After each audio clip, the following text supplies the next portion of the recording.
right. Hello, boys and girls, children of all ages, fellow pandemic travelers, sup, bikies. Friday night, Seattle Pandemic Shutdown Ghost Town Video Tour Extravaganza. Gonna go somewhere else and actually do something I've been meaning to do for a long time. And I'm gonna come, and you're gonna come with me, and you don't really have a choice. I mean, unless you just turn this off. But if you leave it on, this is what's gonna happen. Just a warning. Now, let me see. We're gonna go past the gas station here. Okay? Now, I understand that it's gonna take time for this, like, free oil thing to, like, ripple through, like, the pricing. But the prices haven't really come down, at least in the Seattle area. Now, is that some, like, residual price preference that people are just sort of maintaining? And so it's like not a kind of a cartel of gas stations, just all hold price and see what happens, you know? Because they've got to be taking a hit from the lack of people driving around.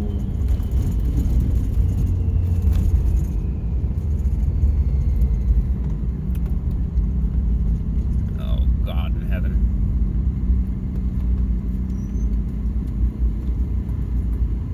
Yeah. Steamy manhole covers. So we still don't know if Kim Jong Un is dead or not. I'd like to know. Could be important. Apparently people were incensed on Twitter again today about Waco, as in the shootout in Waco, the standoff back in the 90s. Not a good situation, to be quite honest. I mean, it was not cool. I did 40 minutes on it on my podcast back in 2016. I want to get out from behind the bus, but I can't because there's too much traffic.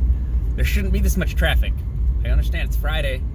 I guess these bikies are they're socially distancing on their motorcycles. I guess that counts. Oh.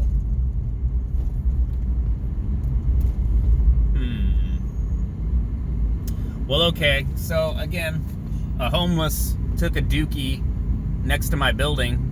So life is returning to normal. We had rain this week. It hasn't rained in a long time. We got rain back. We got homeless defecations back. Life finds a way. The wise words of a famous scientist. What are we actually going to do? I'd really like to know what we're actually going to do.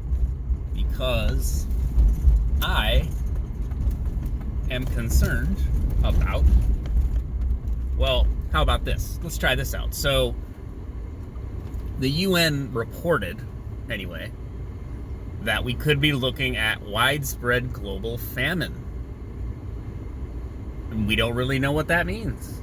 I mean, I know what famine means, but I don't know what it means when everybody's got social media accounts and they all start dropping like flies because there's no food. You know? Famine means there's no food. People eat grass. They eat leather shoes. They, you know, it's desperation. And eventually, they'll eat each other. It's documented all throughout history. There's a pattern here. And the pattern will repeat itself because it is part of human nature to survive. And so we will see that if that happens. Now, that will happen if we continue to see a complete collapse of, global supply chains, markets being impacted and becoming dysfunctional. You've already got piles of potatoes spoiling in Idaho, and apparently, no real means of moving them, and there's the pricing incentive shacks, tents. It's just line after line of row after row. Anyways, how to maintain global food, the global food market, and global food aid. So, like, you can only give aid if you have the food. If we don't have the pricing incentive and the consumption to actually move and consume all the food, well, then there's not going to be any food aid, because you have to have surplus to give other people aid, other countries aid. And there's a lot of food insecurity in the world, and there's a lot of people dependent on foreign food aid. I think China shut off, I think they shut off all food trade. They're like no trading of any food. Or was it just food aid? I don't know. I don't know if the US has yet, but we will. We will, if it comes down to it. We might already be there. It's hard to know. I mean, I don't quite understand how we can keep our stores stocked. Going to Sodo. We can keep our stores stocked, but I don't understand how.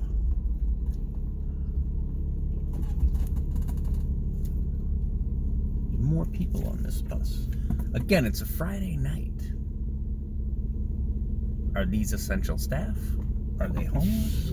Or do people just not give a shit anymore? Going somewhere vital, are we? I mean,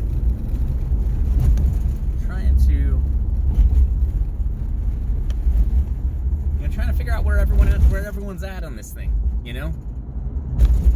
Are there people out here that they just don't care? They simply don't care, and they're not going to they're not really going to change any of their behavior. They're not really gonna, they just degaff, and they haven't really changed their behavior much. Because I know that there's like sort of like panic-stricken people. I work with some of them, and of course they're like medical caregivers and stuff, so their sense of, I don't even know where I'm going, their sense of cleanliness and the severity of what's happening and how horrendous it is, it's much higher. Their sense of anxiety and everything is much higher than, you know, some homeless dude who lives in the garbage. He doesn't care, you know, socially distancing by being alienated by people. Anyways, and all these meth wagons.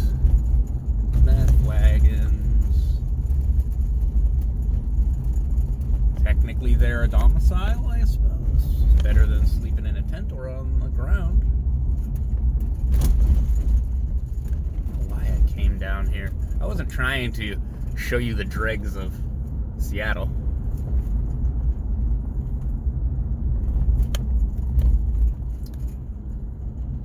But it's still here. And the thing about this reboot, getting people back to what we wanted to call normal, does involve getting back some things that we maybe don't want. Seattle was having a crazy homeless crisis. Not that the homeless are crazy, although some of them are, but a well-documented series of social problems with our homeless population growing, their behavior, where they're located, costs of trying to take care of all of them.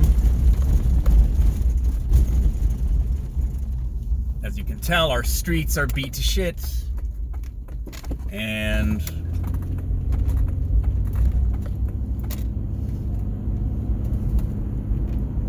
again, on a Friday night, there should be plenty of people down here.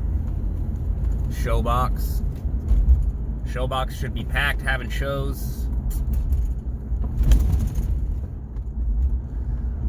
See you soon. Was it Dream Girls? That's my Showgirls. See you soon. Will ya? Will we? Oh, I want to go this way. I want to go to 99 North.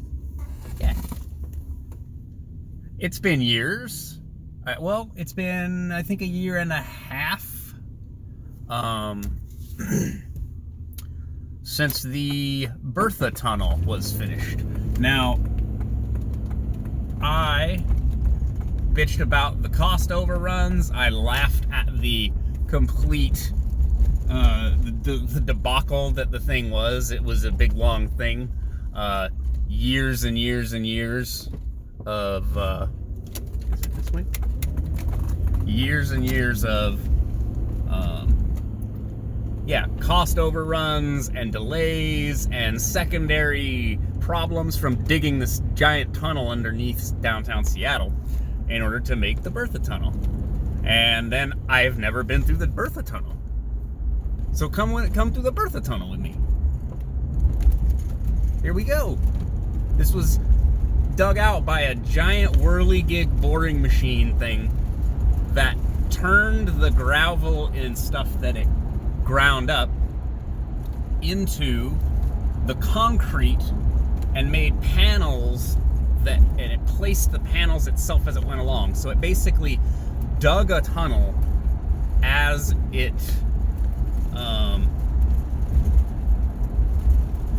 dug a tunnel and walled itself in as it went along, which is pretty cool. I mean, it's pretty sweet, not gonna lie. But wow, here it is.